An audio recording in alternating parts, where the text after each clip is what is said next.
Hi అండి. ఈరోజు వచ్చేసి ఎగ్తో అయితే పిజ్జా చేద్దాము. పిజ్జా చూస్తున్నారు కదా.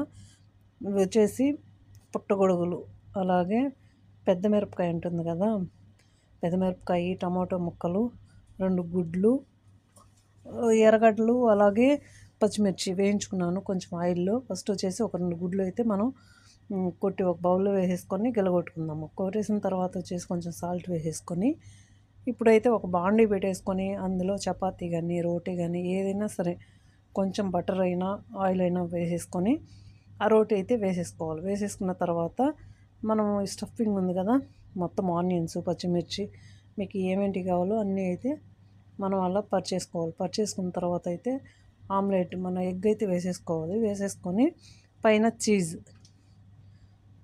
అయితే వేసేసుకోవాలి. వేసేసుకొని నా దగ్గర ఆలివ్స్ అయితే ఉన్నాయి, అవి వేసేసాను అనమాట. కొద్దిసేపు క్యాప్ పెట్టేసామంటే మనకి పిజ్జా రెడీ అయిపోతుంది.